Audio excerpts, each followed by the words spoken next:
Round the World. For those of you that have seen the show before, we've got a couple of the regular folks that have been on.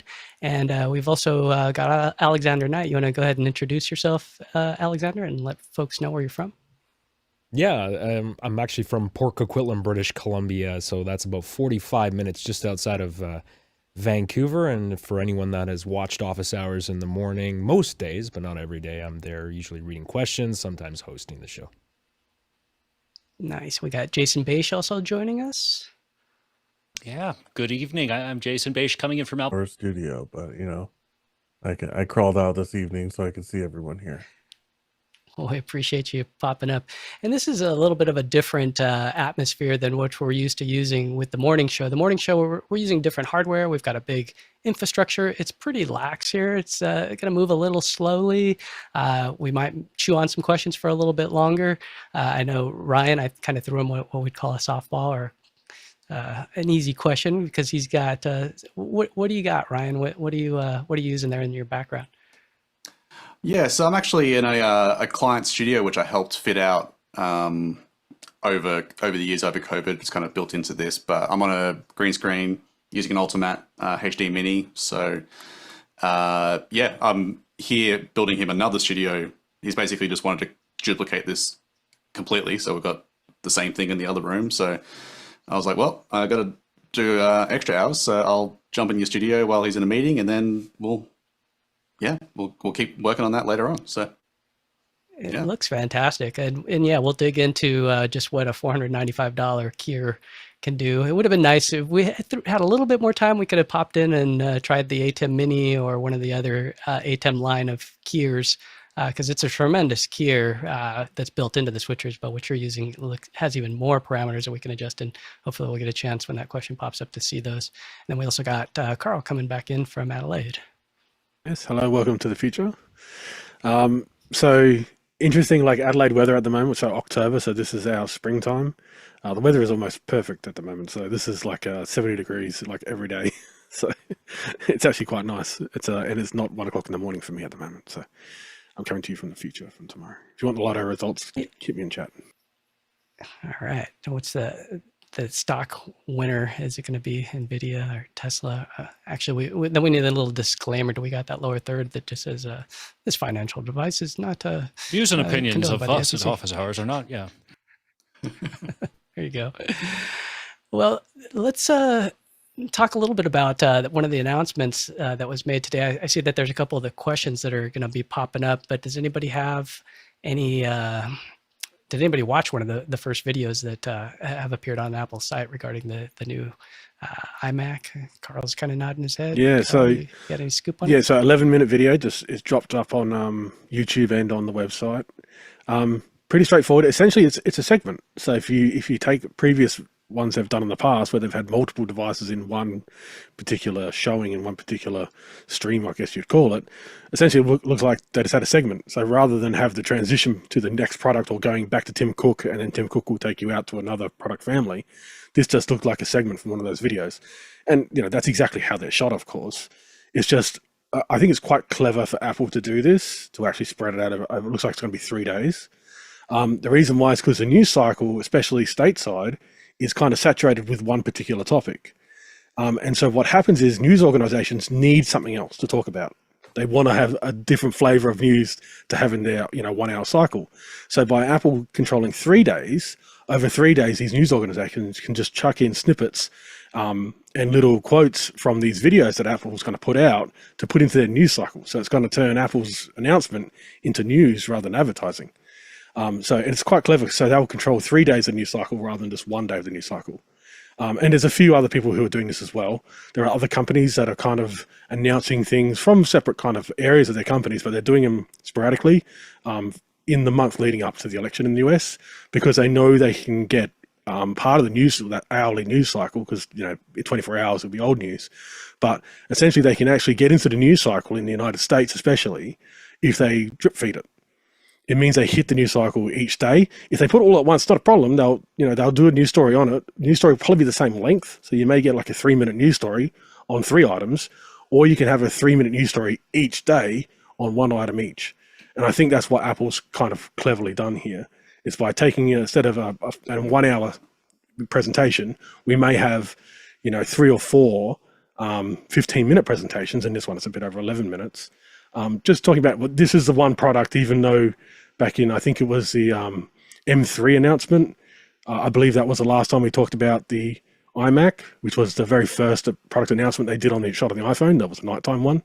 I believe even the iMac back then was relatively a short amount of time for that particular announcement, because it was a heavily M3 though. But it is really interesting to see how tomorrow's announcement goes and how Wednesday's announcement. And Wednesday is a day that the rest of the world are going to be talking to Apple.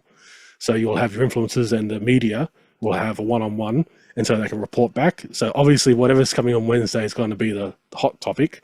I think it's going to be Mac Mini tomorrow. And then my guess is Wednesday might be, it could be a new laptop. Essentially, it could be the Pro. So the M4 Pro could be announced tomorrow. And then the M4 Max will be announced on Wednesday. I think that's also what they're doing. They're ramping up the M4 announcements along with the hardware that surrounds the M4. They're doing it in kind of two kind of ways. So I think we may see the M4 Max announced on Wednesday and the M4 Pro announced tomorrow, but we don't know yet. So we'll wait and see. Yeah, it's an interesting strategy and interesting products. And I'm wondering if they're holding off the one. I think the most excitement is going to be on the Mac Mini, just because of the price point. And I know a lot of us here have them. I have 2 sitting in front of me and another one down the hall. What are you guys eyeing on? If there is a new release, what are you guys thinking you might buy? Anybody got anything in particular they're looking for this week? Yeah, for me, the M4 Mac Mini, absolutely. And if the rumors are true that they're able to get it into a much smaller form factor, how much smaller, I don't know. But I kind of have this dream of having 4 Mac Minis in a single 1U rack shelf, all side by side. And if they can somehow fit in that 19 inches width, that would be incredible. So for me, it's the Mac Minis. I'm not quite the market for the new iMac. Obviously, a beautifully designed piece of hardware. I did notice that they focused very, very specifically in the marketing materials on the Apple Intelligence features of the chipset and the performance of that. So clearly they're going, all in on that. Nice. And this happens to be the first question. I know that we didn't actually read that question, but let's go ahead and get that one. Jason, can you read that first question coming in from Novato? Novato, you mean Alexander? Alex Lindsay from Novato, California is asking, what does the panel think of Apple's new release strategy? Let's see, Carl, go ahead and I'll add one more thing. I don't think we're going to see this again in March, April. If they do an event in March, April, I don't think we're going to see this spread out. I think this was deliberately done because of the current news cycle that the US is currently going through for the next few weeks. So I think that's why they spread them out, is so they can each product will get its own airtime in each news cycle per day. I think when we get to, well, obviously dub's not going to happen like this, but I think the March, April announcement next year, which will happen for I believe the iPads, I don't think we're going to see this again. I think this is just a unique kind of situation just because of the current news cycle in the United States. Interesting. And then Alexander Knight. Yeah, I haven't actually had a chance to see. I did notice the time that it was 11 minutes. I think it's kind of interesting. For me, it's refreshing to have these single, relatively short videos that focus on one particular product, because I'm so used to looking at these product announcements that, they're an hour and a half, 2 hours long. And, when you watch the WWDC events or any of the major events, they're so long and they pack in so much information, not just from what they've been working on with software, but, sometimes new hardware too. And it's overwhelming. And I often find myself rewatching these videos several times over to fully, grasp everything that they talked about. So an 11-minute video on just one thing is actually kind of nice. Yeah, I agree. Let's move on to Jason Page. I'm going back over this video. I have not watched the whole thing yet, but when you start looking at the transitions, this is very clearly, I mean, look at that. That is a composite. Like, they are straight away using 3D to do this transition, and they're not even trying to fake it. Like, look at that. That looks like it's straight into a Vision Pro, but they have upped the cartoon value, I think, to make it even more clear. It's also clear to me just from skimming over it and watching it in the background that this was shot such that it could be done either way. It could be shot, it could be used as like one big announcement, or as I think Carl alluded to, and I think is correct, as the result of this this election cycle needing to be the way that it is, and their need to get out before the buying season begins. They were just kind of between a rock and a hard place, and were very clever about the way that they did these transitions. This, though, is so weird. It's like, did they do that on purpose? Because it looks worse than like the Vision Pro show we did on Extra Hours. Like, this is just straight up animated in a weird way that makes me want to watch the video, because like it looks like his head is posted on like a Pinocchio looking figure of himself. It is truly strange. All right, John Wallace. I feel like they've been watching how long people are interacting with their content, and they've decided to trim it up. I'm voting next year. They just released 10 TikTok videos, and that'll be the run of it. Interesting.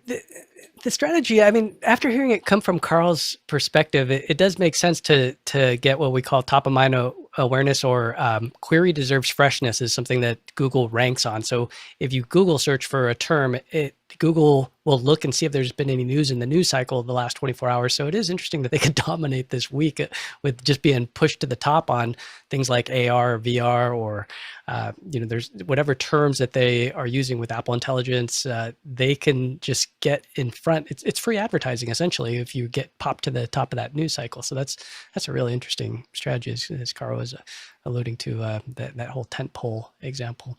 I myself, I have an iMac over here, and I don't know. I don't think that I would buy another one just because I like to choose my own display. And as we were talking before the show, I like to do these quad splits where you can have 4 things going on in 4 different environments. And using Synergy, I can actually drag my mouse in between all these, or hit a KVM switch and move around. So I think the iMacs are not geared towards us. They're the consumer market is where we're going to find those.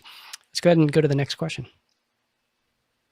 Next question is from me. How does green screen keying compare on an ATEM switcher versus a Roland? Say an ATEM Mini versus a Roland V1 HD Plus. Yeah, that's a great question. I mean, back in the day, the Ultimat was a $30,000 device, and when they popped that into the original ATEM Mini for $295, I made a video. I got like 50,000 views showing how to actually use the thing, and I was so impressed because I used to own the Ultimat DV, which was like $2,500, and that was standard definition. I'm going way back to the early 2000s, and I thought that was cool because it was doing the composite basically before you hit any kind of compression. And so that's one of the beauties of doing your keying inside of a switcher before letting it get recorded, because when you go to recording, all of a sudden you're smashed down.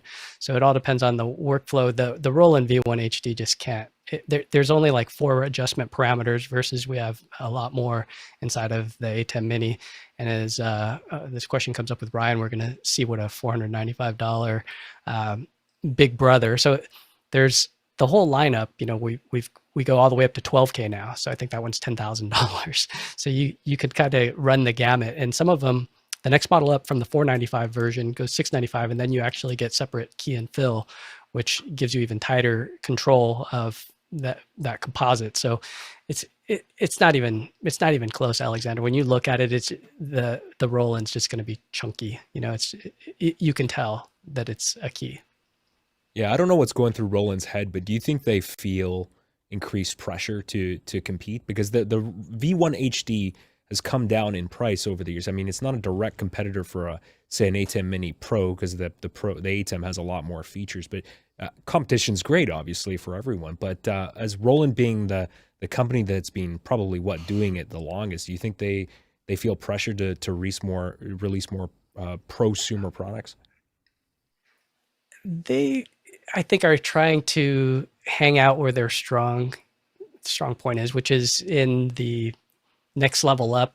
So you got your consumer, which at $295, that would be the ATEM Mini would be considered a consumer item, even though it's got a ton of professional features.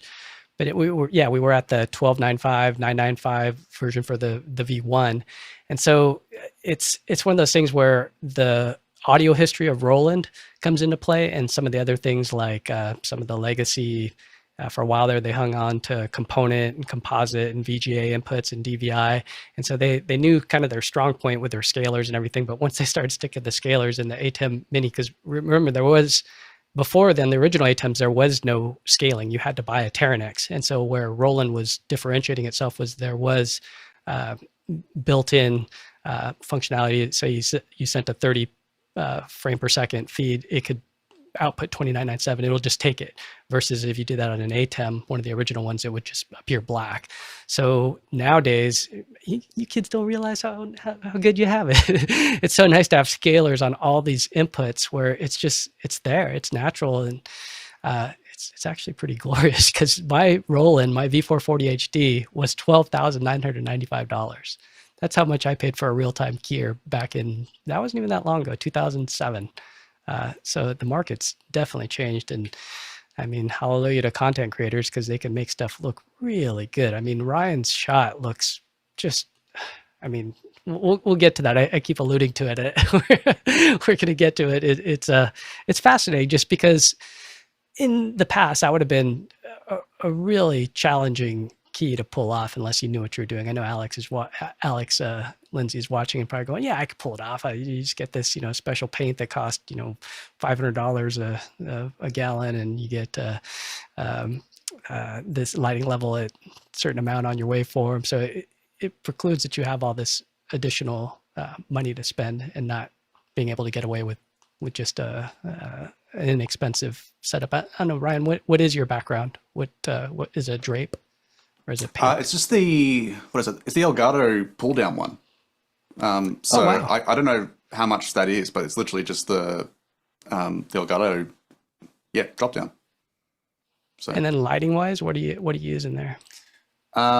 so he's got, I think they're newer lights, just a bunch of, I think they're probably $60, $70 little panel lights. So there's 5 around here lighting the back here. Actually, I probably can pull up a camera at some point to show it. But yeah, it's just all cheap, newer lights. Camera's a Panasonic all-in-one camera. So it's actually a good thing to look at in terms of, like, I kind of threw this together, didn't use any scopes, just kind of eyeballed it.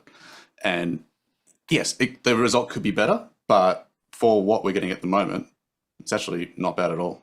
So yeah. Well, it's inspiring, and I think that that's part of what we're here to do. I mean, there's a lot of knowledge on this panel, and being able to say, put up your dukes, it's like put up or shut up, and you're putting up a really nice image. And when you say all-in-one camera, what are we talking, like $1,000, $2,000 camera, or? It's probably around that. I don't know the model number. I can't see. So it not from even here anything as well. crazy. I mean, you're not like on a red Komodo that's $5,000 No. plus a $2,000 lens. No, so it's literally just it's a decent 4K model. I think this one, I don't think has SDI out, but it's got HDMI out. But yeah, we're only running 1080 in the system as well, so yeah. Yeah, you should do a video on that. For folks that haven't seen Ryan's channel, he's got a lot of just a great wealth of information on his YouTube. That would be a great video to show, because like if your client's cool with, well, they're obviously cool because you're on here breaking it down. If you could make another video breaking that down, because again, with the budget and being able to say, hey, studio for under $5,000, because something that looks at polished, and even though it's just some newer lights that may not be the prettiest thing in the world, they're functional, that you look good. It's not too overly bright. I mean, your exposure is good. I mean, Carl, let's ruthless review. Let's dogpile on Ryan. So a little behind the scenes, before we went live on the show, we were taking a look at Ryan, and because he's running into an ATEM, he was just natively using the ATEM's own keyer. Now the difference that we saw was adjustability. So with the Ultimate, Ryan could really tune in how he looked compared to the background. So if his background is relatively contrasty, which it is, it's a high key background where you kind of have direct sunlight coming in, he can make himself look like a high key person as well. But if it was overcast with a very flat background, kind of like how mine is, where there's no distinct hard shadows, then we noticed that he could also in the Ultimate key himself down where he's a little bit lower contrast because he's wearing a black shirt, you know, against his lighter skin. So the thing that you can actually do with the Ultimate, which you can't really do easily with the ATEM mini line, is change how you look compared to the background without putting in like a LUT box in between. Because that's what the Ultimate's really giving you. It's giving you a live LUT box that you can quickly adjust. You can boost your shadows, you can all the pedestals. Now, if you had a Blackmagic camera attached, that's different because you could actually do that in the camera rather than in the Ultimate. So that's the one thing we do have to remember here. There are some settings that he's changed in the Ultimate, which we can change in the camera. But if you want your camera just to be fixed, give you out a live feed, then the Ultimate can do some work as long as you give it, as long as you're correctly exposed. If you're not correctly exposed and you try to fix your exposure with an Ultimate, things can fall apart really quickly. So it's not a magic bullet for incorrect exposure, but it can make your contrast match your keyed background contrast, which is really cool. That's something that a little bit harder to do. It's not impossible to do, but a little bit harder to do with the ATEM mini line. Yeah, it's brilliant that he's actually got the light on the correct side. And this was one of the tricks of being able to previs what's going on, especially for actors. If they see the shot in advance with the composite, then they know that they're playing to it. And it looks realistic because if the sun is coming through that window on his left side, then he should be brighter on that left side. It's nice that you can tweak it a little bit inside of the keyer, but ideally, you know, you plan this, you're looking at your composite and you're going, hey, let's go ahead and move that light a little bit, you know, to up and match what the source would look like. So it's really a well done job. Let's go ahead and move on to the next question. This one's from Guy Cochran, and here on the panel in Seattle, Washington. How good of a key can you pull with a $495 Ultimate? Yeah, right on that line. There we go. So Ryan, you want to take it?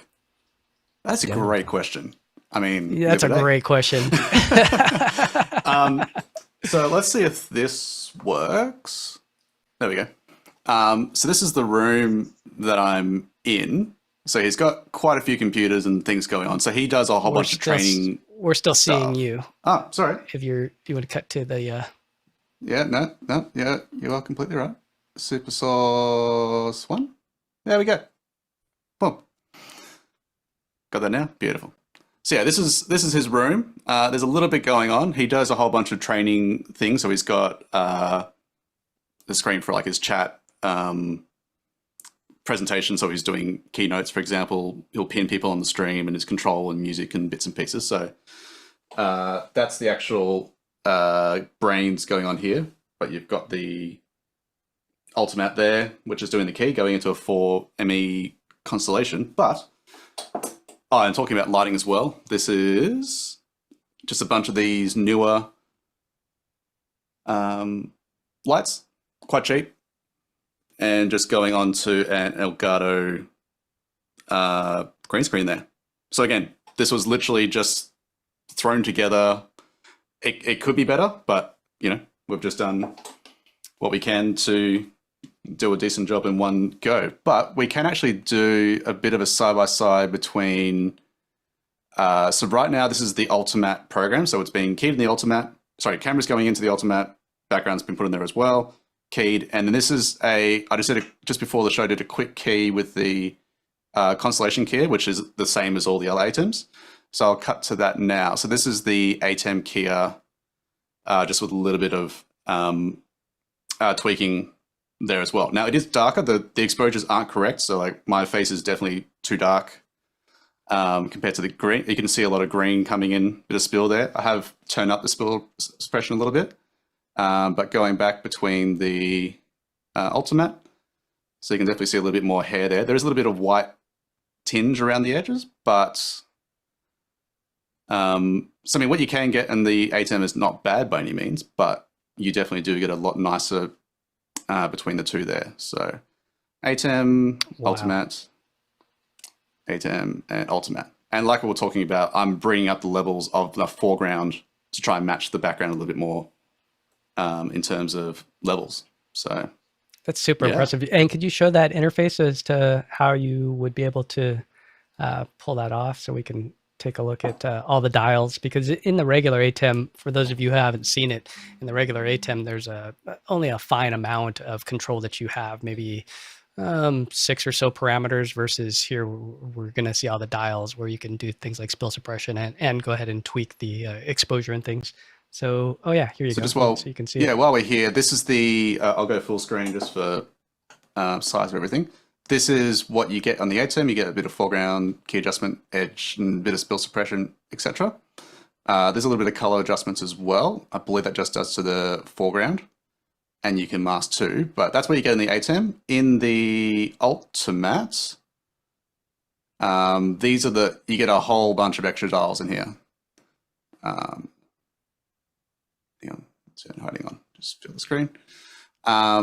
So the matte is for everything key-wise. Then you can adjust the foreground itself. So we can see, like, I've got a bit of extra whites that I'm doing here. I can adjust the background as well, so I can bring up and down the contrasts, colors, etc.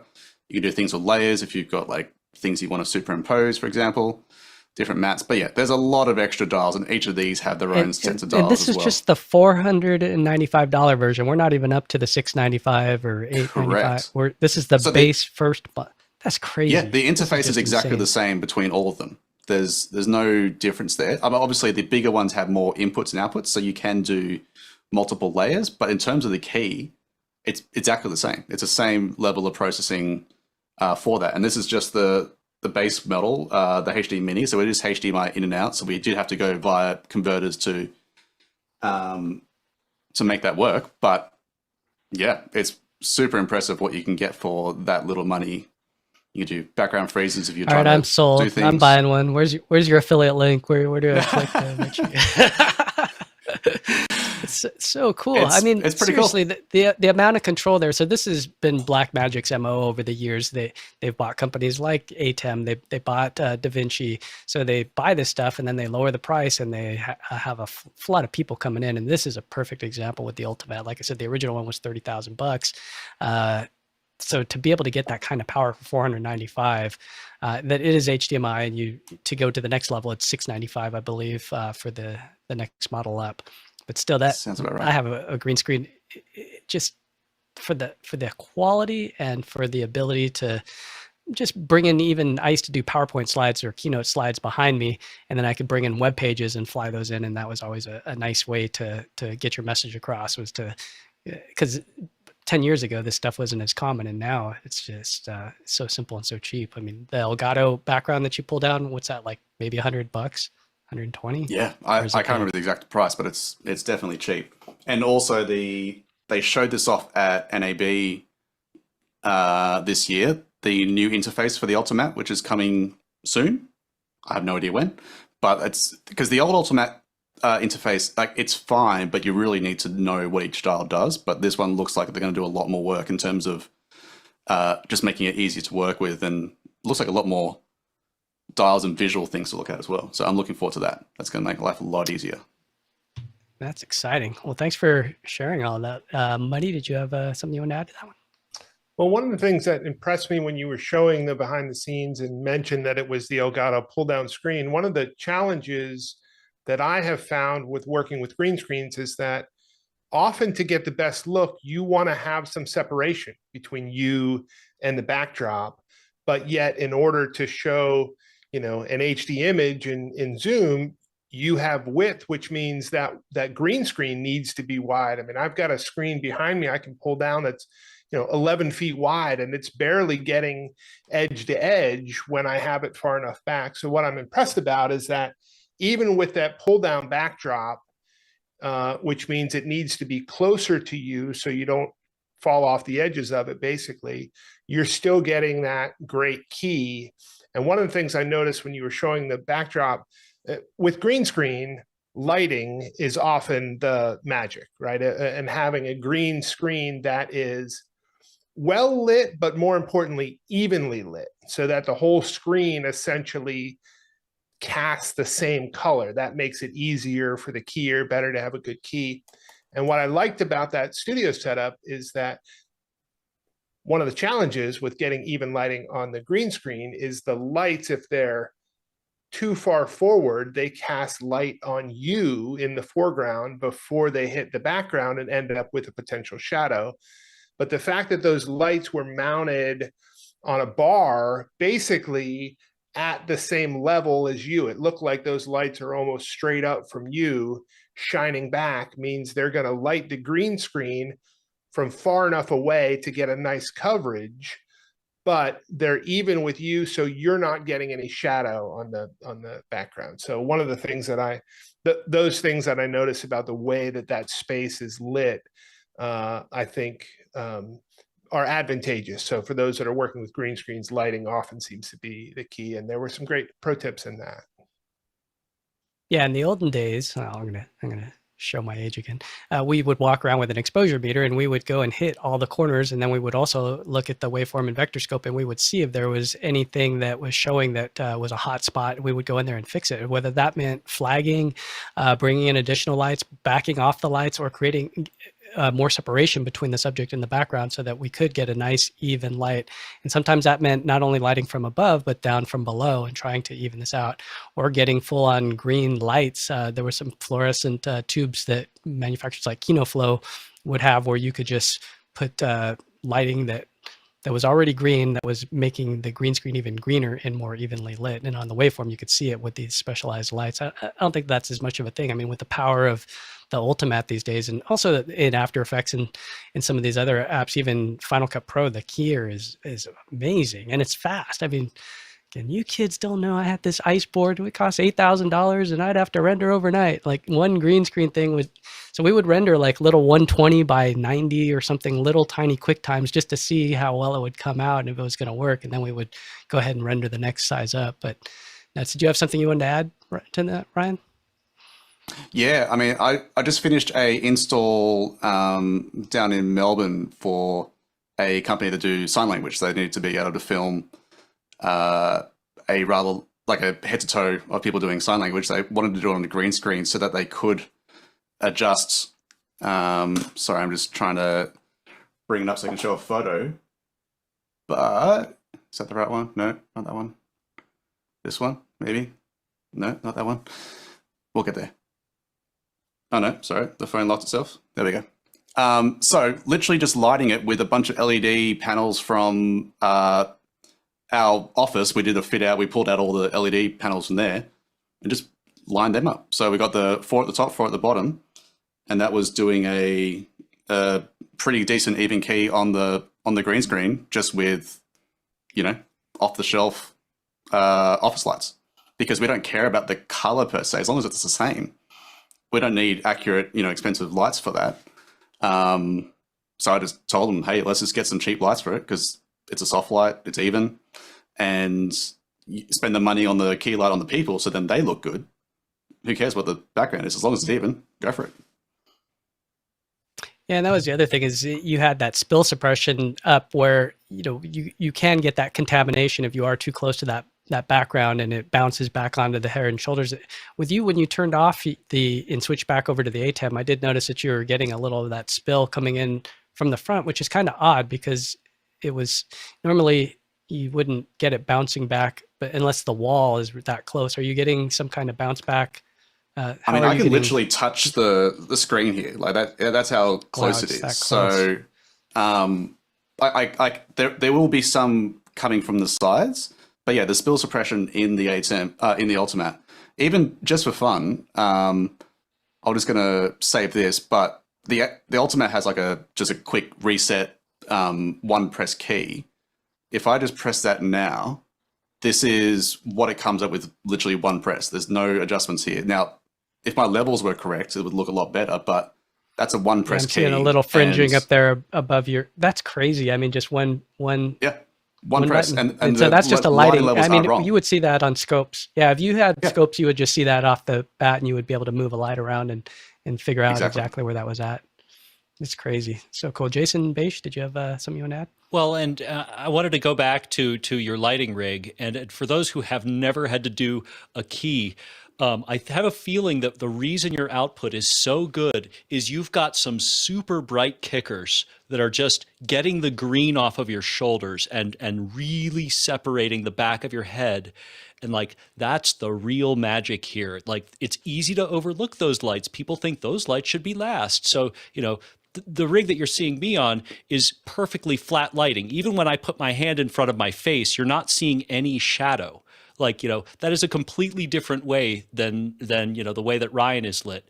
He is set up so that the background matches the foreground, and the way that he does that is with a ginormous light that you don't see that's halfway between angled such at 45 degrees, so that it bounces off and pushes all the green away from his back. And I think also what sells it is the fact that he's got something that looks like it was shot with that camera. It's not overly sharp. It's not overly blurry. It matches pretty well. And so some of us would go out and shoot with the same camera, same lens, and try to get that same focal length and everything. So it is totally natural and the perspective looks correct. You don't want to shoot something on a 85 millimeter and then go with something wider, and all of a sudden the dynamics of the lens, the barrel distortion, everything's completely different. So yours, you said that background was made in some kind of Midjourney or something? Yeah, this was the client made it in just Facebook AI generation. So he just spent a little bit of time just tweaking the things. But yeah, this is not even a real background. Although he copied our office, which here we go. So that's the actual picture of our office, which we quite often use. It's quite amusing doing green screen in our office, in our green screen room, which is just showing the background of our office, which is 10 feet away. But we seem to do that more often. The beauty is now you got the lighting controlled, because what people don't think about is that if you have to do a reshoot of anything and the time of day was different, you're hosed. I mean, you can't get that edit to match, because it's excruciating to try and get the color of the person. Again, you're doing all kinds of roto and whatnot, but I mean, we just that's sun coming in there, and we're done. And the sun's going to keep moving all day. And if you want to be cutting bits together, if you're doing a huge content piece, that's just not going to happen any other way. And you're in a soundproof room. Once the fire alarm goes off, you can shoot all day. Yep. And that's the great thing about, recording things that are outdoors and just looping it, being able to record, let's say Hawaii or something like that. Sometimes you don't even ever get the talent there. It's just shot in a studio, but the crew flew out or hired somebody to go shoot Hawaii. You got that back plate. Now you can bring it in. And we do you've seen this with things like for NAB, we had the 360 cameras that were mounted on top of a car, and they actually took the rig through where we were able to get a clean background plate of the Las Vegas city skyline, and we were able to make it look like we were driving in a car because they used an LED wall instead of green screen. So that's the alternative, is an LED wall, which would be fantastic, because then it is practical. It is a real effect, and the camera distortions and everything are natural, and the lights that come. That's one of the cool things about an LED background that people don't think about, is the reflections that come off of that LED wall will mirror into finishes and onto subjects. So if you put even clouds over the top, you can make the sky and everything come onto the person, so it looks really real. So that's how the Mandalorian and some of these are shot, where they're using these environments that are stacked, and it's really impressive. Alexander, you wanted to key in on this? I have never used a green screen, but I'm curious, what kind of minimum resolution, or is there a recommended resolution for the image that you're going to use for the background? Well, as long as it's in same 1920 or by higher. 1080. Yeah. Same or higher Same or than higher. or what you of your camera. Yeah. Same or higher. Yeah, because we'll even use video. So we'll just take the same camera and we'll just loop it and put that as a clip, either in a hyperdeck or in a Key Pro or something. And we'll just let it play. And so that background can just be shot, for hours. And you just let it go. You do need to keep one thing in mind, though. So if you're in a studio environment, or just like a home studio environment, and you're shooting with like a nifty 50, so you're getting a nice nifty 50, and you shot all your background footage at nifty 50, and it's like outdoors or a bright environment, you need to have the same f-stop. If you put a nifty 50 1.8, and that means that your ears will be going out of focus, your shoulders should be out of focus, and then if your background's back in focus again, you now have two focal planes, and that's a big beginner's mistake for green screen, having two. Now, this actually did happen in big Hollywood movies, the movie Contact has this problem where they actually use a short focal length and the background is coming out of focus, and then the background, which is actually just Washington DC at night, which is green screen, is sharp.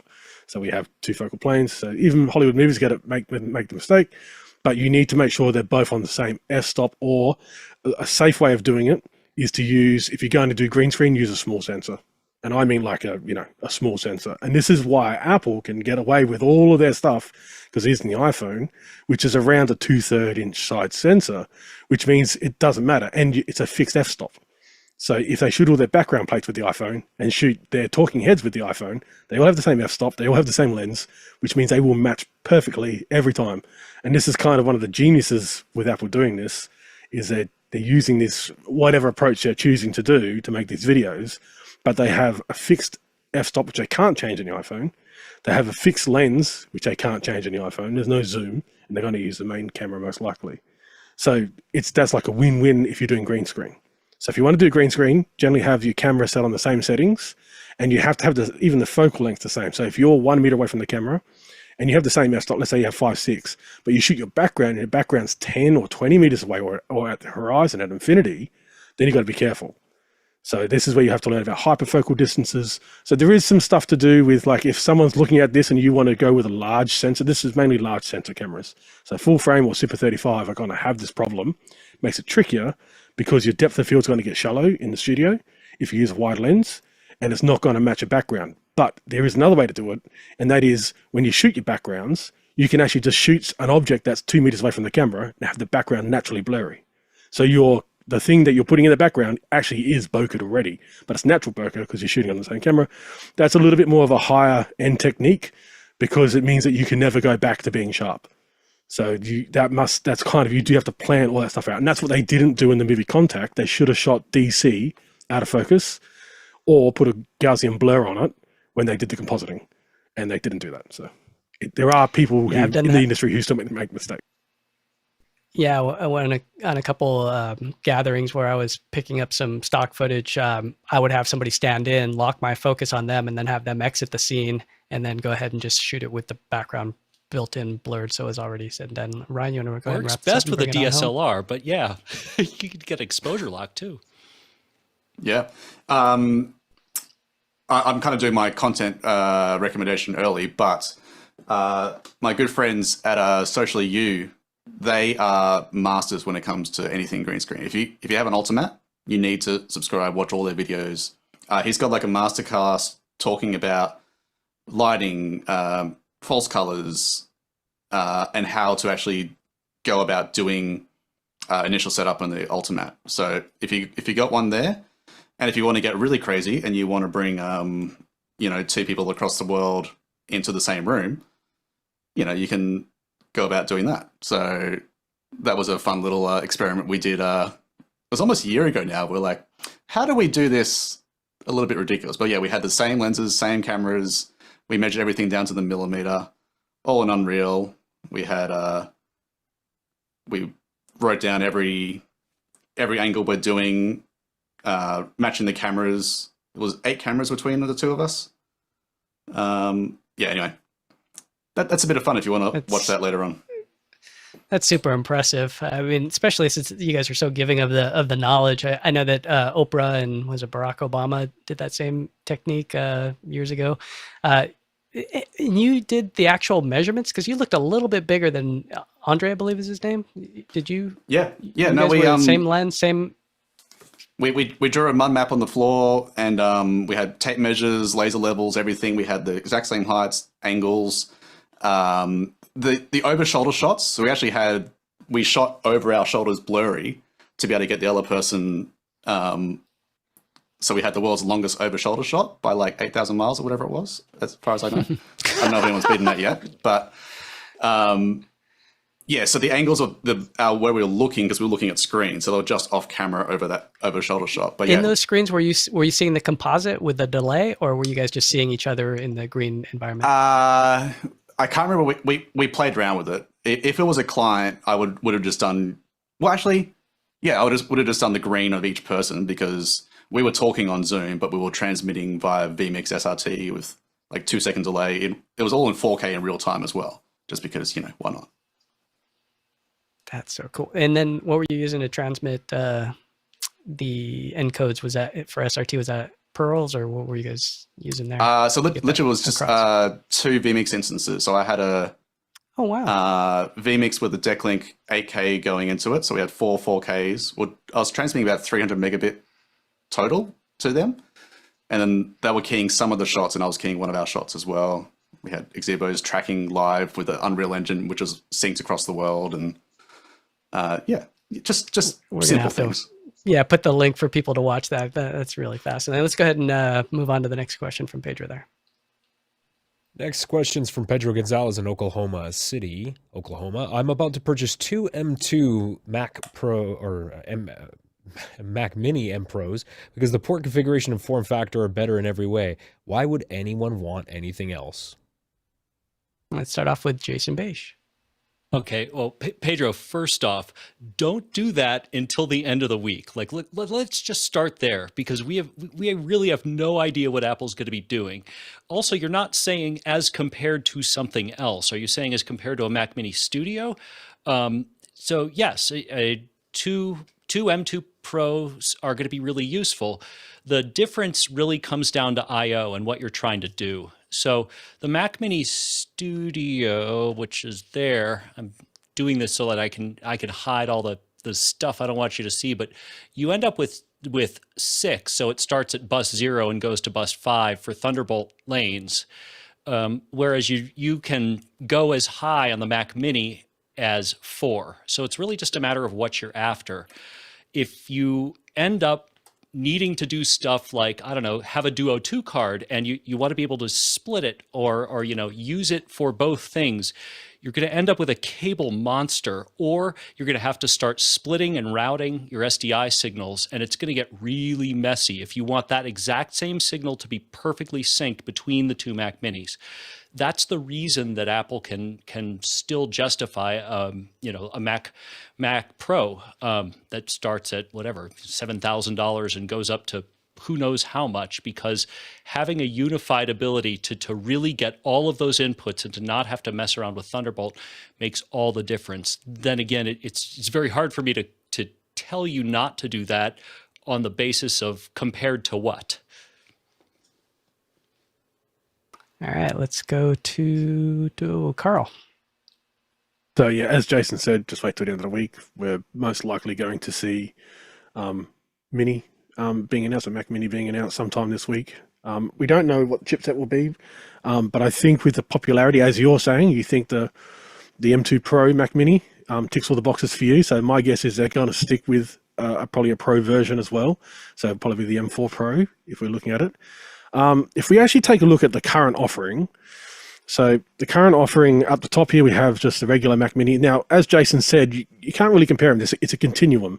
So the Mac Mini M2, the Mac Mini M2 Pro, then it continues to the Studio, because there is no M2 Studio, there is no M2 Pro Studio, there is an M2 Max Studio and M2 Ultra Studio. So the continuum is really a continuum of what you need. There is a big difference between the M2 and the M2 Pro, and we're going to guess, let's say this is going to go forward this week, with an M4 and M4 Pro, let's say.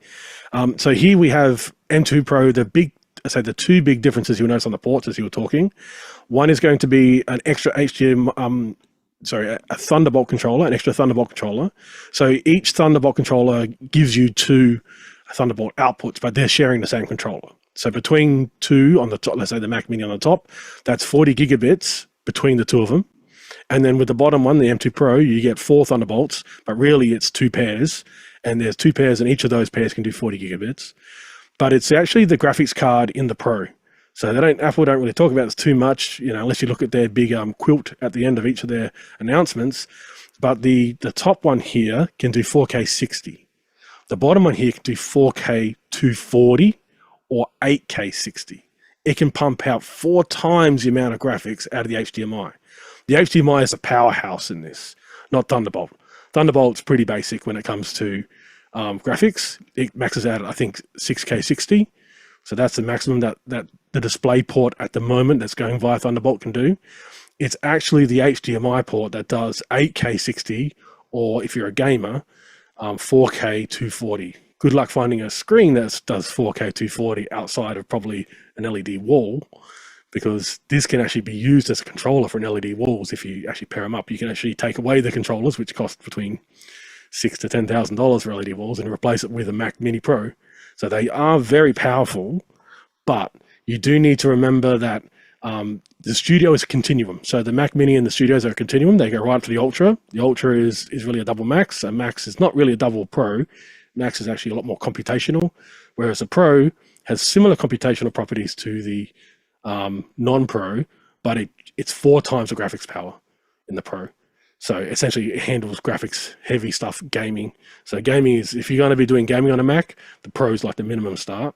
But yes, I'll wait till the end of the week and then make your decision. But my guess is they're going to have a similar kind of skew as in a non-Pro and a Pro version in the new format regardless. And my guess is still going to have the same 1 Thunderbolt controller and 2 Thunderbolt controllers. So I don't think too much is going to change except for the chipset. But I think the I/O is going to be the same. It's still probably going to be gigabit Ethernet. Hopefully they keep the 10 gig as an option. They don't get rid of it. The iMac, unfortunately, doesn't have 10 gig Ethernet. So for those playing at home, if you take a look at the back of an iMac, the one that was announced earlier today in the United States, you'll notice that it was there's no Ethernet on the back. There hasn't been for quite some time because it's actually in the power brick. So the Ethernet is in the power brick. So if you take a look at the power brick for your iMac, be it M1, M3, or now M4, you have the option of putting a gigabit, and the gigabit output is actually in the power brick. So you'll take a look at the back of the iMac. You'll notice there'll be some USB-Cs. I believe it still has a headphone port on the side, maybe. And then it has in the center this kind of round power connector. The power connector also has Ethernet. So this is something that Apple's had around for probably about 10 years now. But they're able to do Ethernet via the power brick, which is a good idea because, that's going to go off to a wall. The power's going to go off to a wall, so it makes a lot of sense. iMacs make a lot of sense when you need volume. So if you need volume in a workplace where you don't need power, but you need Ethernet back to a NAS or Ethernet back to a cloud server, so some on-site cloud solution, then the iMac makes a lot of sense because you can just buy them in volume, buy them in colors. Colors in the workplace make people happier, yada, yada, yada. So it does help. Obviously in education, you can just buy them in volume. It's kind of good. But I think for us who do production, no, I think a Mac Mini, Mac Studio, MacBook Pro, even MacBook Air, if they do a MacBook Air Pro, would be really nice, but they're not going to do it. Those are the things that we use in production a lot more because we need to do a little bit of heavy lifting, or we need to do 2 tasks at once on the same hardware, where you can do that. But and the M processors in the iMac are very capable, of course, because even M1 is still capable. Even the M1 that came out on the original launch of the Mac Mini will run Apple Intelligence. So all M processors will run Apple Intelligence, and certain A processors. So I believe it's A15, A16, that kind of stuff. But it is kind of interesting seeing how the difference between the Mac Mini and the Mac Mini Pro for the previous version, the M2 version. Hopefully they do something new, but hopefully they don't delete the Ethernet port. If they do delete the Ethernet port, hopefully they put it onto the power brick like they do with the iMac, but hopefully they still have a 10 gig version if they're going to do that. Because iMac is limited to a 1 gig version via the power brick. It'd be nice if they put a 2.5 in there as well. I mean, that's starting to just in the give us a PC world, we're starting to see a lot 2.5 of for that. free. 2.5 would be, yeah, 2.5 as base would be quite nice, especially in the Pro. So if you get a 1 gig in the non-Pro version of the new Mac Mini, and in the Pro version of the Mac Mini, the base is 2.5, and you can get an option to 10, that'd be quite nice. But wait and see, we'll talk about this when it does happen, I guess. All right, Alexander. Yeah, I think you got to buy new computers when you need them because there's always something new around the corner, right? So the M2 Pros are 24 hours. really nice for the Alex. Mac Minis. What was that? Around the corner, 24 hours. I would wait 24 hours. Well, yeah. I mean, I would wait at this point for the M4s, but yeah, I have a couple. I've been buying the base model 8 gig Mac Minis just because they're cheap, and then they're doing. I treat them like appliances. They each have their own job. I am planning on buying another one, so I don't think the port configuration is going to change. I'm doubtful on the base model, but I have to tell you, I'm incredibly frustrated that the base model only has 8 gigs of RAM and can only do 2 monitors. And for me, the 2 monitor limitation is by far the most frustrating thing about the base model. I really wish I could. If it just did 3, it would be a lot more flexible. But that 2 monitor limitation drives me crazy. The M2 Pro does do the 3, but Yeah, it's the only M2, the very highest echelon. That's right. And Ryan, you want to wrap this one up? Speaking of the 2 monitor thing, so I noticed on the iMac announcements, so hang on, we've got the 8-core and the 10-core. But if you look down into the things, it says that the 8-core supports 1 external display, with the 10-core it supports 2 external displays, and this is the non-Pro. So there's a decent chance that on the new Mini base we might get 3 displays. Yes. So this is already known for the M4. So the M4 is a known quantity. So we know that it's a bin thing. So if you know anything about processor manufacturing, it's a bin thing. So remember that the iMac already has a display. So the base model has 2 displays, one's built in, and the 10, that has 3, but those 3 will be nowhere near as powerful as the 3 that are currently on the M2 Pro. It's not going to do 4K 240. But if you just need if you need extra output, we may get 3 on our base model, non-Pro. Yeah, maybe not the base, on the 10. But on the that 10 means core. they'll probably have 3 versions. They may do 3 versions of the Mac Mini. Yeah, maybe we'll see. All right. Hopefully that helps you out there, Pedro. I think you got the patience to wait 24 hours, right? Before we jump into the next question, I wanted to let folks know that in After Hours, you can actually watch this show being cut in vector. So Taylor behind the scenes is nice enough to show this interface so that I'm logged into that Zoom meeting. So for those of you that are new watching the show, this is a Zoom 24-hour meeting that's just running. And right now you can actually see the interface and you can follow along and see what's actually happening. Eventually, maybe we'll have the comms or something in there. And because there's actually 2 versions of this running, somebody else's shadow cutting. So we have 2 versions of Vector running on this show today. So this is really cool because we're really pushing the needle here. We've got now David Paskin's show running in Ecamm. We've got Tony Mobley's running in Mimo Live. We've got this show in Vector. We've got Black Magic stuff going on in the Daily Show. And it's exciting just to see what all these different models do, because it's up to you to choose whatever you want to choose. And eventually we'll have Ross Carbonite code, and we'll see whatever else is out there that comes out that's exciting and cheap to be able to cut a show and do this stuff for a lot cheaper than, or depends on the capabilities. Because when I got a demo of code, I was like, okay, now I see why you might want to spend $15,000 on a switcher. Because believe it or not, there is a difference between $60 a month for a subscription of an LL or a live video switcher versus something that the professionals will use with all these different MEs and abilities to pre-bake everything so that they're easy to get to, and as far as playbacks and things like that. So let's go ahead and jump over to that next question. Next question's from me. On 2 Windows machines running NDI Tool 6, how do you send whatever is playing back for audio on the system to another computer on the same network? So I use VB audio cable so that on the sender, I could choose that as a drop-down. So I'd use VB audio cable A. So that there's 2. I have A and B.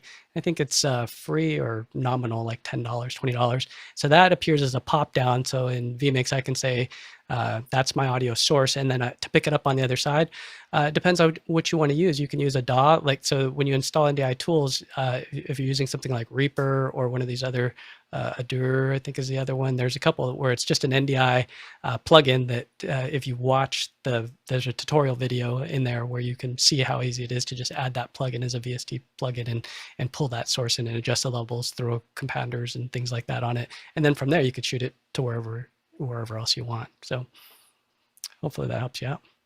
Yeah, actually what I was trying to do is just do something super basic, not even inside a DAW, but just on one Windows computer, just streaming audio. Say you go to YouTube in a browser, have that audio from the browser being streamed directly over NDI to the other computer that actually has a pair of speakers. The reason why I want to do that is because one computer has a pair of speakers, the other one doesn't have a pair of speakers. So I just wanted to stream the audio from one to the other.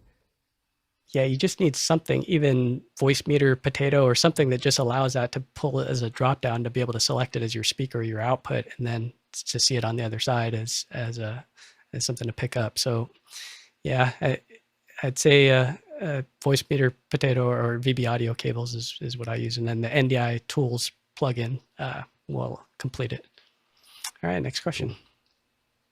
This is another NDI question coming up from me. Are there any alternatives to the Sienna NDI app for Apple TV that doesn't cost as much to remove the watermark? I think it's $250 Canadian for me.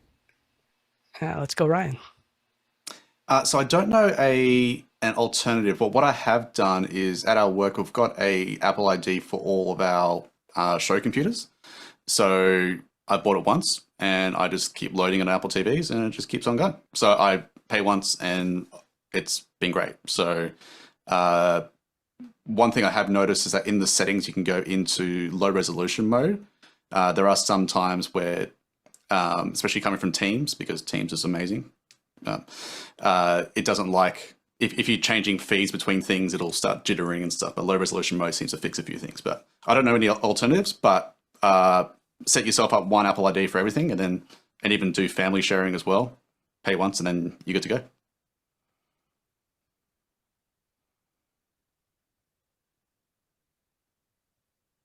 John Wallace. Yeah, so I just typed it into ChatGPT and said, make me an Apple TV app that handles NDI, and it spit out the code. So if you want to do that yourself and release one in the Apple Store for $200, I think you'd be doing just fine. Wow. That's crazy. Actually, Carl. that's awesome. All the steps from configuring your IDE all the way down to releasing the code and a sample of the actual code to do it. It was all right there. It's beautiful. Carl. So another way, if you have a Mac Mini, even just an M1 8 gig as an appliance, you can just send your NDI to that, and then you can just screen share from that. So screen sharing from an Apple device to the Apple TV works really well. It's quite low latency. You're not going to worry about latency too much.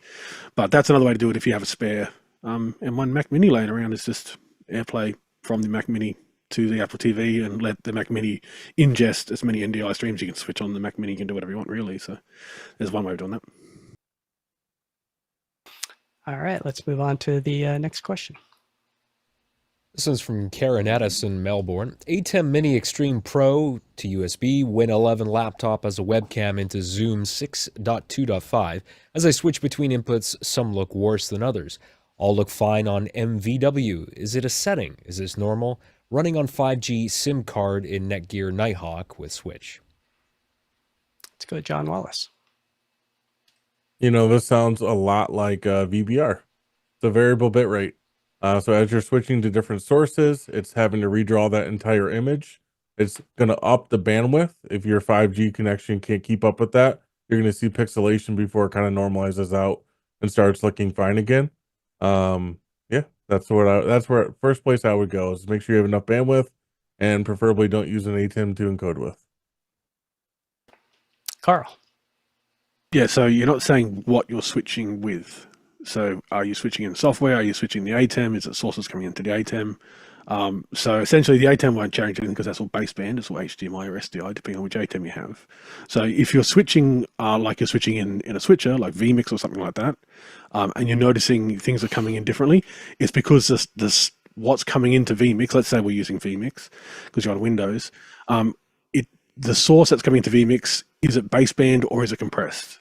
So this is, as John said, it can have, and then it has to transcode that. So vMix has to transcode that live, and it can do like a quick and nasty transcode, which make it look very blocky sometimes. Or if you give it more time, but you add more latency to the system, then it can be done. But so this is kind of when you're coming into, if you're talking about software switching, this is one of the kind of catches with software switching is it's not using baseband. Whereas with all other switching, I won't get into like the streaming bridge, but streaming bridge is going to output a baseband anyway, so it's never going to be compressed when it hits the switcher. So always do think about what quality of the input is coming in. Now NDI is a little bit different, so NDI is all the same compression, so it doesn't really matter what's coming in because NDI, if you've got 4 NDI sources coming in, either NDI or NDI HX, they're all going to have the same compression, so they'll all have parity, they'll look the same. But do think about like what your source is coming into, and can you get that source in at a better quality into, let's say you're using vMix, into vMix. Muddy. A couple of things that occurred to me. You noted in your question that all of the sources look good in the multi-view. In the multi-view, you're seeing them at lower resolution, right? You're seeing multiple of them on the screen at once. When you bring them into Zoom, one of the things that occurs is Zoom, the way it does its resolution is dependent on a couple of things. Bandwidth is one of those, and computer resources. Making sure that's kind of a fair comparison, as John was mentioning, that may be part of variable bit rate. But as long as you've got kind of the same bandwidth as you're running this test, the next thing is whether anyone is requesting this image at a larger size, right? If someone has it on speaker view, Zoom is going to try and pull a higher resolution view than if everyone is in gallery view. Zoom is only going to request from your system a smaller view. And I wanted to make sure that in your testing, you're comparing similar use cases or similar situations. And so what I would recommend just as a kind of another diagnostics tool in Zoom, if you pull up the Zoom settings, one of the options on the left-hand panel is statistics. And then you can tab over to video statistics and it will show you what you're sending and receiving. But really for this case, it will show you what you're sending. And as you switch between sources, you'll be able to see what resolution Zoom is pulling. So as you're comparing this, you just want to make sure that Zoom is actually pulling the same resolution for each of those sources. And that will help you dig in a little bit more, because perhaps one of those sources is lower resolution, but you don't notice it in the multi-view, but you would notice it if it were kind of full screen. Jason Beish. Yeah, all correct and all great things. Another thought is just to be dead sure that it's not something that Zoom is doing, and it probably isn't. I think I agree with everyone that's come before me. If you have an extra monitor that you can basically just throw the display away, if you have it on full screen, or I'm sorry, what is it? Use dual monitors. Full screen that second monitor, make sure that it's 1080 and pin yourself to that second screen and then start switching your inputs. That's going to tell you kind of where in the chain your drag is, because if you're tagged, if you're pinned, you're already prioritizing your computer and telling Zoom, be prepared to give this absolutely at the maximum resolution of the meeting. All right, let's go ahead and move on to the next question. Next question is from Craig Kadoki in Toronto, Canada. What did the iMac announcement tell us about what to expect from the rest of the week? Let's go, Carl. The iMac's not going to give away too much. There's little bits we can look at the tech specs now for an M4 running on a Mac, so the iMac being the one. And as we said, we're starting to see a little bit of difference between the base version, which is the 8-core version, and the 10-core. It looks like Apple has said we want these to be 10-core machines, but TCMC has probably come back and said, well, we've got some where we've binned into 8. So essentially the 8, rather than throwing them away, or Apple not purchasing, that's how it works. They've got, okay, we'll use the 8s, and they'll be the ones that'll be purchased by education. So essentially education don't really care. They don't need 10, they don't need 2 displays, they just need the main display, that's all they need. So does make a lot of sense that the binning, that we are seeing binning now. So for people who don't understand what binning is, so when a semiconductor manufacturer makes a chip, it's very hard to make them all perfect.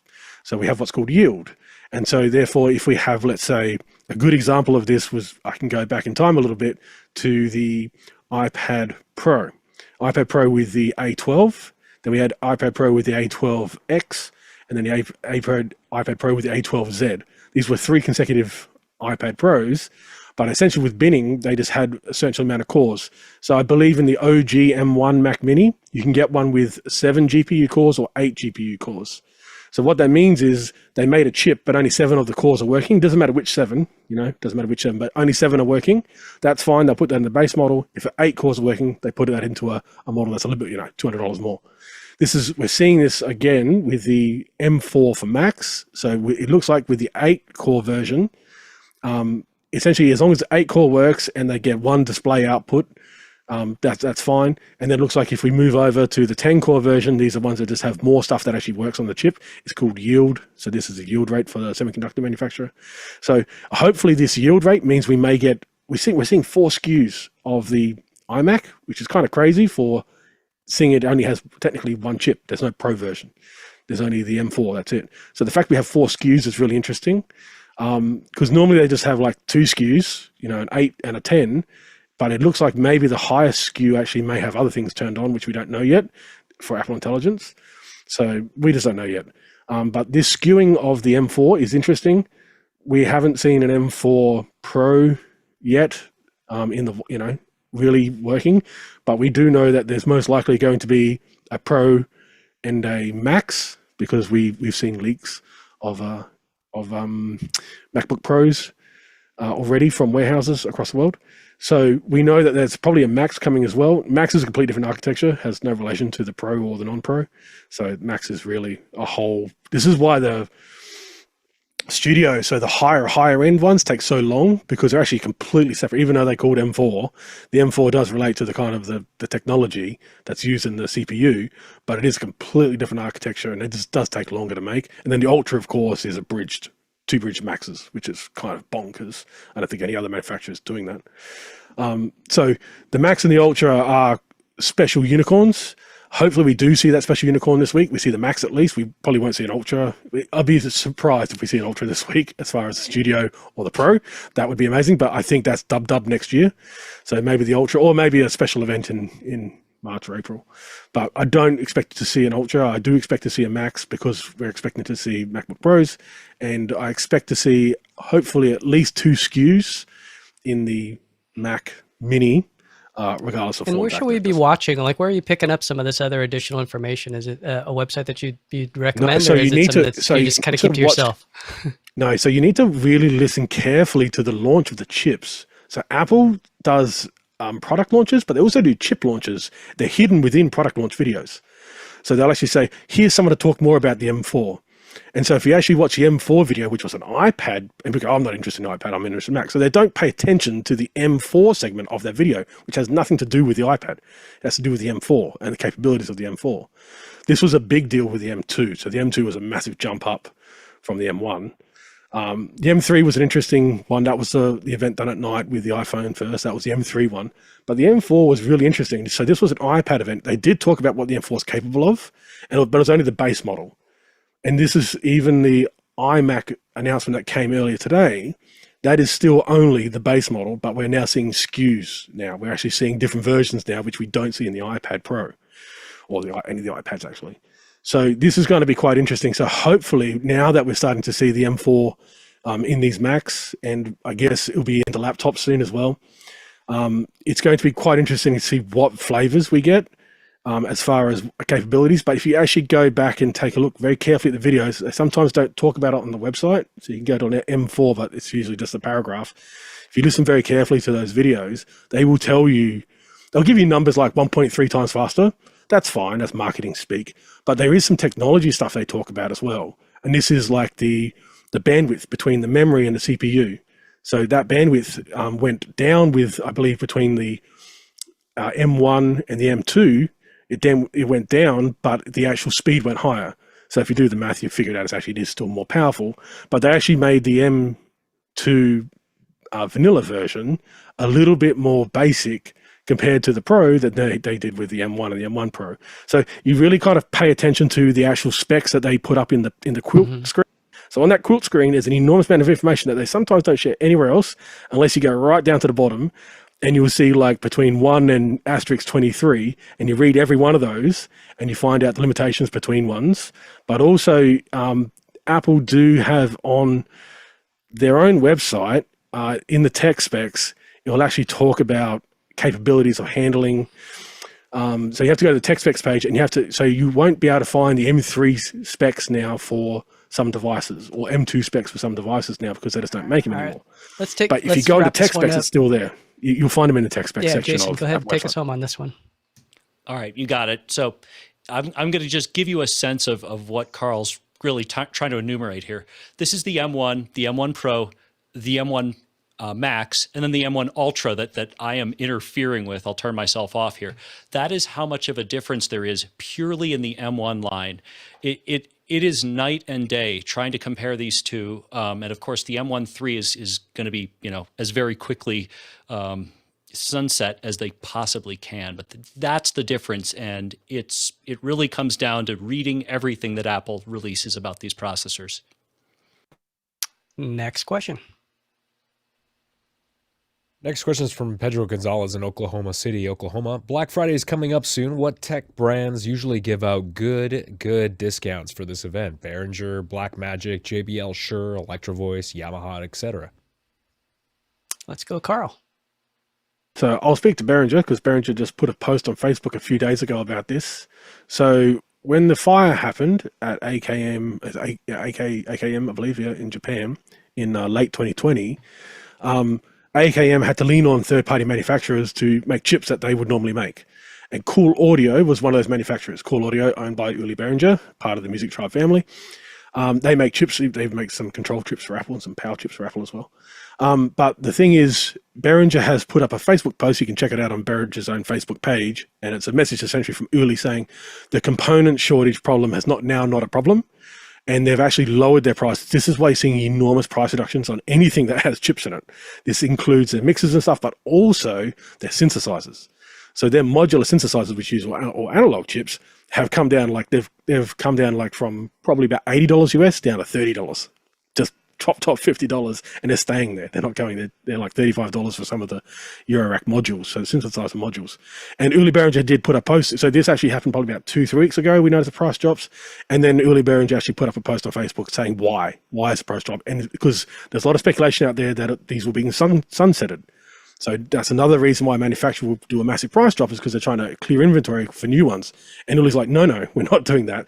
The X32 is not going anywhere. It'll be around for another 10 years because it's only audio. You don't need to go up higher in audio. If you just want to go wider, then we have the Wing. If you want to go wider again, go up to a Midas. So the X32 does what it does perfectly because it's only got to do 48 kilohertz, 24-bit. It doesn't have to, there's no 4K, 8K. We don't have that in audio. We simply just have 20 hertz to 20,000 hertz, and can we process it, for live in X32? So the X32s aren't going anywhere, even though they've got the price drop. They have got the new Wings out, but the Wing's been out for 5 years now. So people forget that the Wing has actually been out for 5 years, but they've got 2 new flavors of the Wing, but they're exactly the same. So the Wing hasn't changed. It's been out for 5 years. It's kind of funny that people think the Wing's brand new. It's not weird. It's not new. It's been 5 years, and it's in a lot of houses of worship already, I've noticed.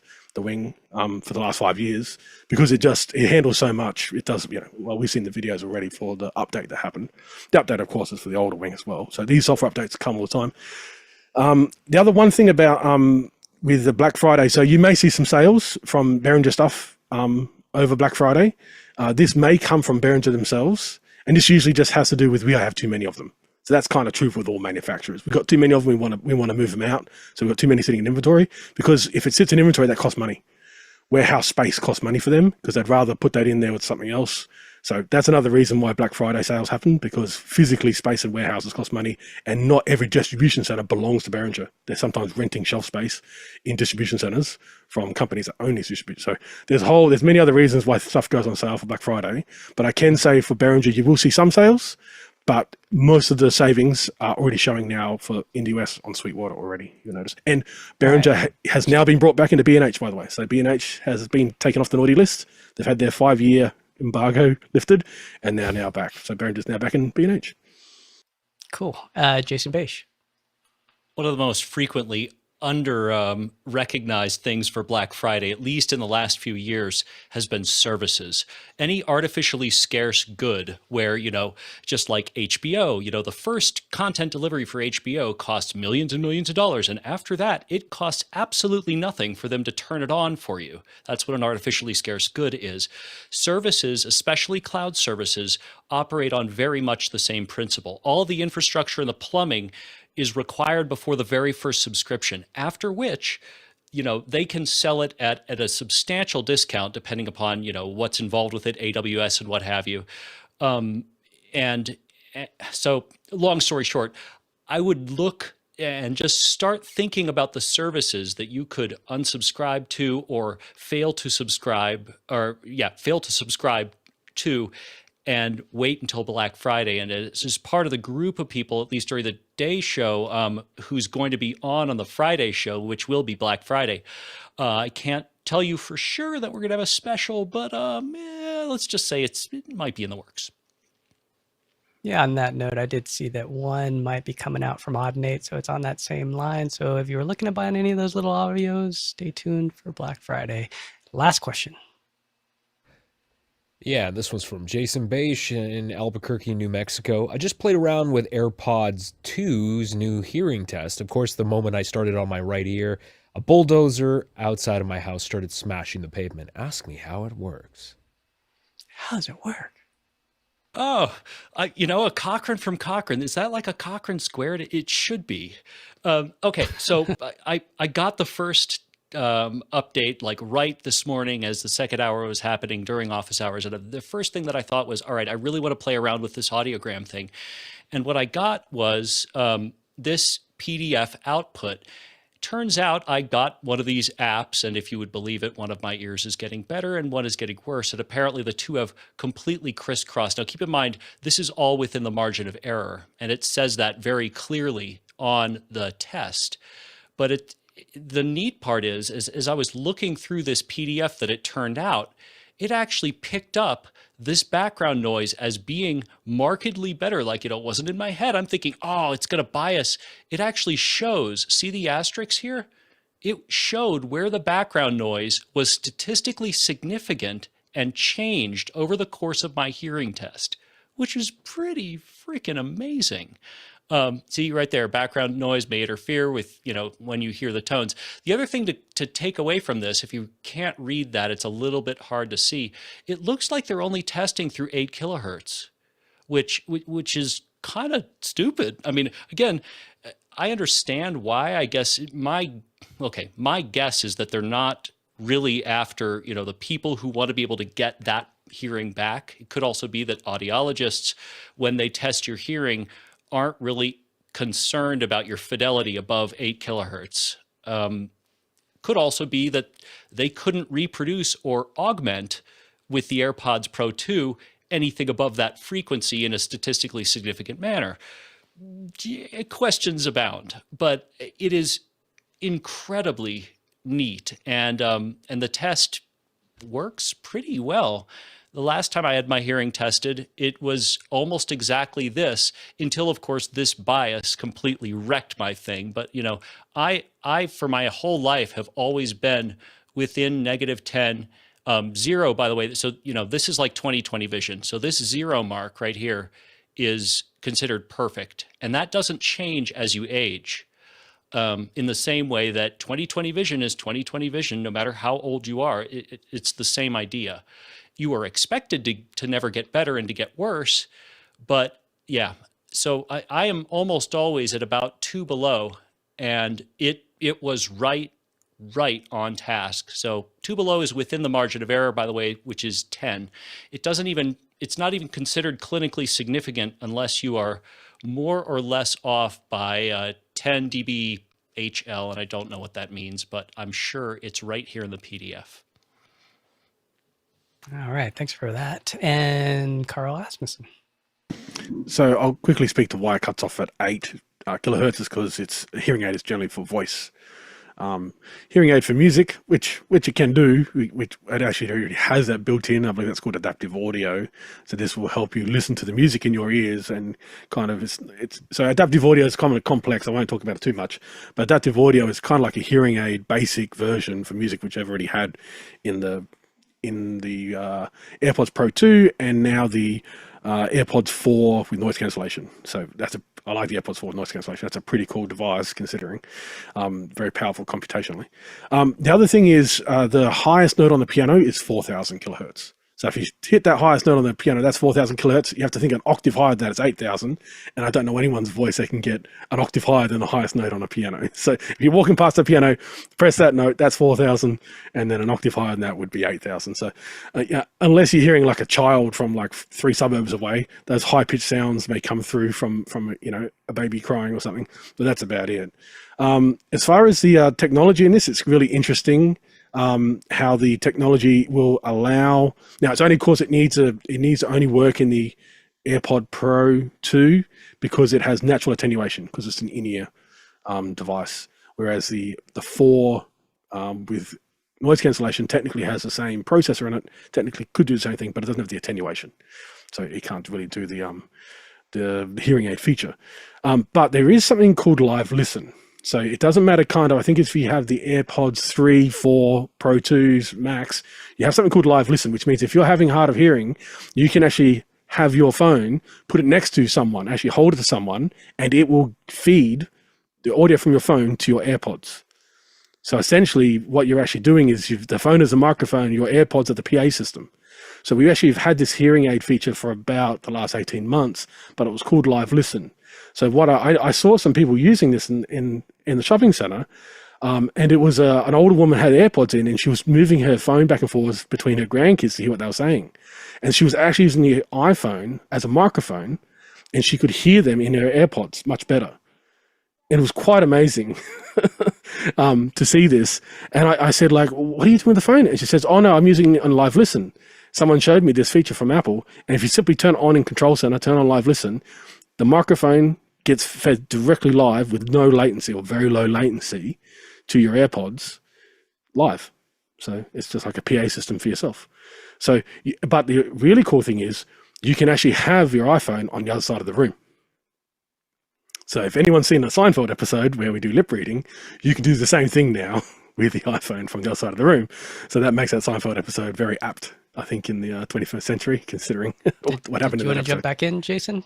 Wrap it up? Yeah, I mean, just to give people a little bit more context, because you can picture the highest note on a piano. That high note in Phantom of the Opera, right? That's insanely high note that everybody knows. That's an E6. I believe the piano goes to an E8. Is that right? So It'd be at A. A would be the highest. Yeah. But yeah, A8. Yeah. A8. So yeah, within 3 semitones, it's incredibly high. Like that is unreasonably high for a human voice. All right. Nice job. Thank you, producers, for entering in your questions. We're going to wrap it up with some content recommendations. We'll start off with Muddy.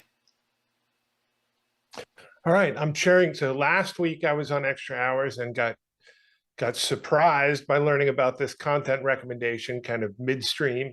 I have to give Ryan credit for mentioning it earlier, and I was like, oh yeah, better get one ready.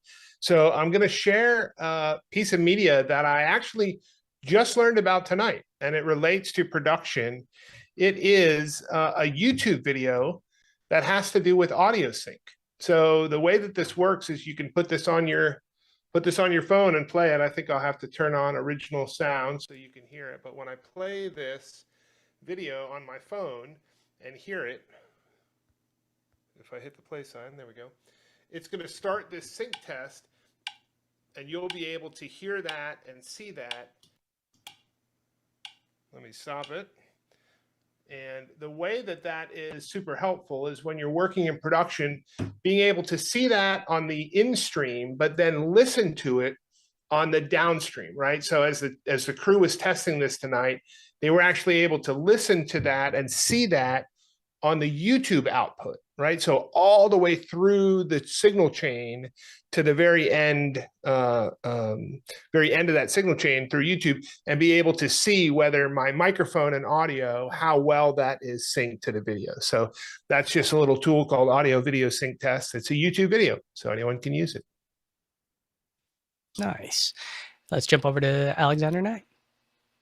Yeah, I've been looking at this channel for a while. So this is a YouTube channel called Creative Video Tips. So if you're using DaVinci Resolve, and there's a lot of people that do videos on Resolve to varying degrees of success. For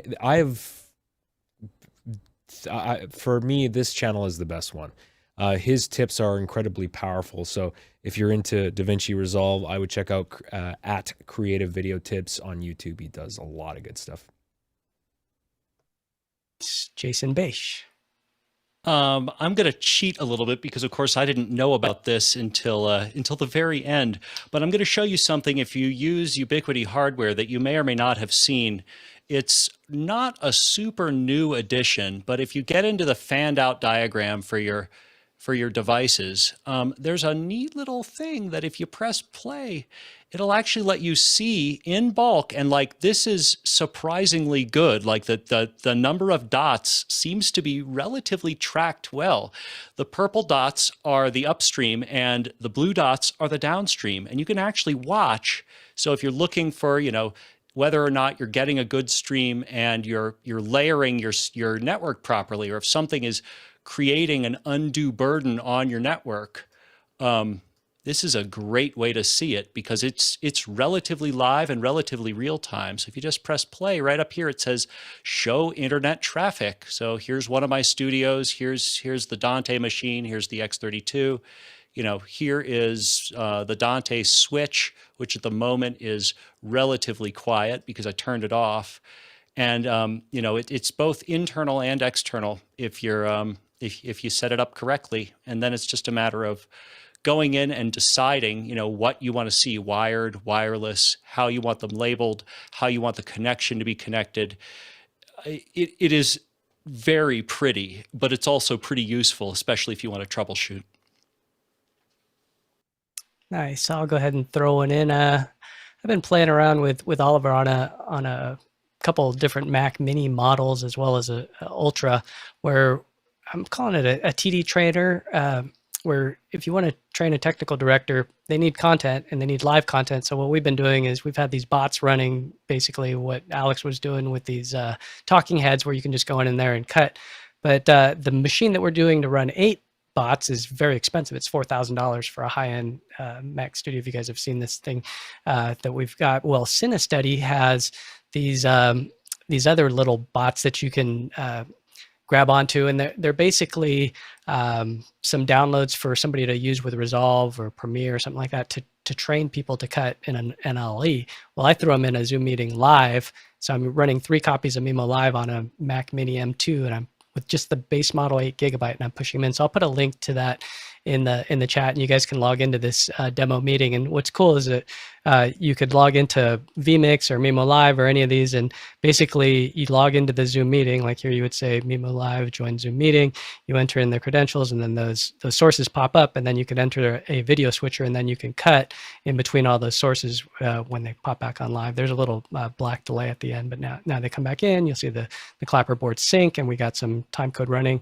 And then I programmed the number 1 on my keyboard, 2 and 3, so I could just cut between all these. So this will be fun for kids to learn how to cut. And eventually, I'd love to be able to make this have a channel on the audio where it's like comms, where there's actually a director telling you what to cut to. So kids could log into this using Mimo Live or Wirecast or whatever and go through a quick edit. So that's my content pick, is this thing that we're working on with this TD training.